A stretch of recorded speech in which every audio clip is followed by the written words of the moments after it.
The Terminator is the prequels to the beginning of the Matrix.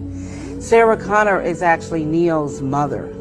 So JC, John Connor's Jesus Christ, grows up to be Neo, one and the same in the Matrix. The Matrix is in the future. The Terminator is the past. It's time travel, past, present, and future time travel. It's the second coming of the Christ, the evolutions of consciousness, man versus the machine. So the machines, the Terminator machines, hear that a child is going to be born that's going to terminate them in the future when they oppress man. See, it's a man versus the machine. It's God's children versus man's children, which was technology. So man versus nature. Exactly.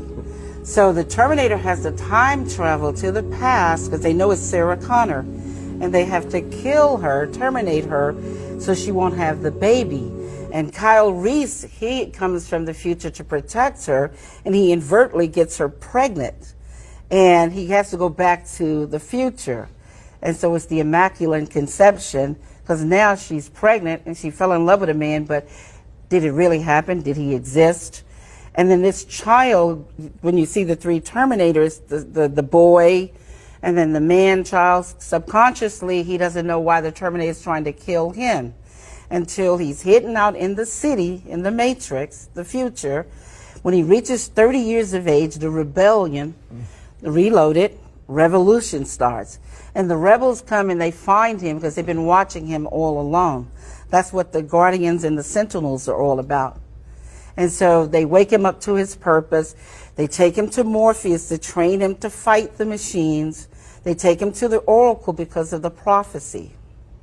So this is the whole epic story. It's an epic. Because this plays into why this sudden mental change on Facebook. Where is Facebook now a threat where they need to regulate them and shut them down? Facebook is nothing but a database for the CIA.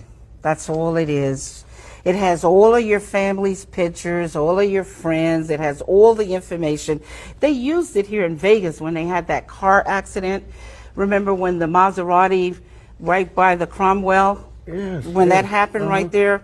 Well, all they did was take camera footage from Caesars, Bally's, and other casinos. And they went and they took this footage and they got the license plates, and then they saw that the guy did, California. He rented that Range Rover. And after they did that, they went to social network and they found his girlfriend on Twitter, so they found his picture, and then they went to LA because they knew they were from LA, put his picture on a $250,000 billboard and put a reward up for him for $25,000, and they got him within 2 weeks. Within 2 weeks because of the technology.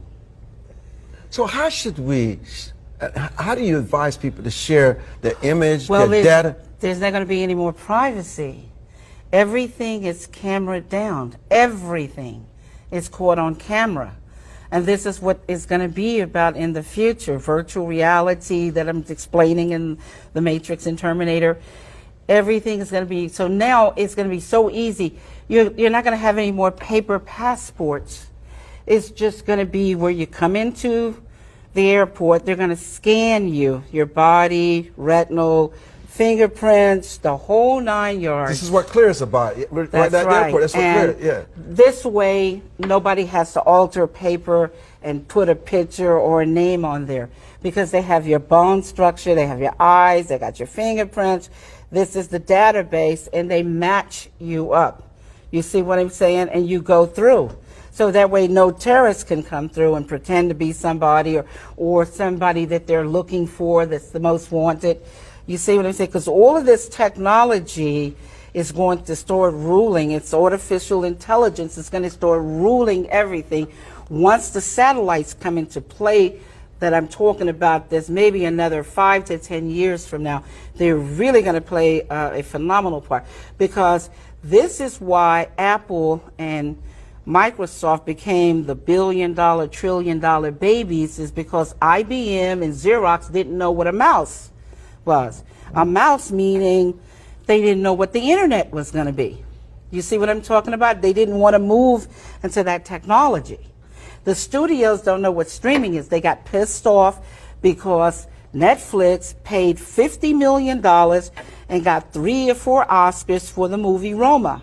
But it was never shown in the movie theaters at all. It was watched. And that's why Steven Spielberg and all of it. You know, when we come back, yes. I'm going to have some of my crew to join you, my technical people, the superhero.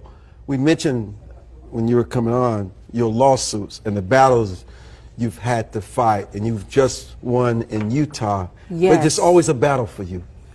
Well, the reason why it's always a battle for me is because the government refuses to protect my copyrights. You know, I own the copyrights to all the derivative movies, both franchises I own. It was adjudicated in Utah September the 25th, 2014. So why am I still with a RICO case here in Nevada, which I just won, but they're still trying to fix it so they can continue to use the stolen money, which is untraceable, and it's all linked to Hillary Clinton's foundation and money laundering. Do you consider yourself politically neutral? I consider myself totally neutral. All I'm worried about is for the people. Because if the government doesn't protect my copyrights, he doesn't protect yours. But the government is afraid of you. I'd be afraid of you. Well, there's no need to be afraid of me because I only stand for principles. But what you know and the knowledge you share and what you have insights to can be very dangerous to some people. Yes, but my job is to come here and waken people. That's what the Matrix is about, to wake you up from the Matrix, to get you out of the illusions and the lies and the ignorance. So it's not dangerous for me because that's my job. That's what I came here to do. That's why I wrote The Matrix and Terminator, to wake people up so they can move on to greater, better things. Yeah, but a lot of these movie houses and these studios and the Facebooks of the world don't want people to know what happens to them every day when they share the information. But that's destroying their free will, but and God doesn't want that. But people want to be ignorant. They don't want to know that they're being exploited. It requires too much responsibility when they find out. Well, that's what the blue pill and the red pill is about. The red pill is about the blood of the living beings. The black and the blue ink is the machines. But this is the humans' world. We are the winners. They are the losers. So people need to exert their free will regardless of what anybody wants. So what are the unintended consequences of all this that we're talking about? Their people's consciousness will shift and they will go on to create and do better things. They won't be in bondage. And this is the whole purpose of the Matrix and Terminator and the new work that's coming, Matrix 4. It's a Matrix 4 book is out. It's been selling for 9 years, since 2010, around the entire globe. People have to wake up and shift their consciousness so they can create, so they can build. Because you can't stay in the past. Everything must change, right? One of the things in the 1 minute that we have left, if you don't remember anything else about the broadcast today, is this: you're not as free as you think you are. You're in bondage in more ways than you imagine. And it's a different kind of slavery, very dangerous kind of slavery, that the mind and how we concede ourselves to people without any thoughts or any challenge, and we're so willing to surrender. Freedom comes with a price. It takes as much to maintain it as it did to establish it. It's not really free, and it's not for the faint of heart. But man is always going to take that challenge because man wants to be free. Look, everybody loved the Matrix and Terminator because it woke them up. They didn't even realize they were in the dream. They didn't realize they were in a simulation. They didn't realize they were in the illusions. But now that they are awakened, they will fight. Will you fight? Are you awakened? Are you ready to embrace your destiny? Because freedom comes from God, not from man. And the moment you realize that, you'll begin that journey of freedom. Thank you so much. I want to say one thing. Like Morpheus said, I didn't tell you it was going to be easy. But it will be fair if you fight the fight. That's right. You can equal the battlefield.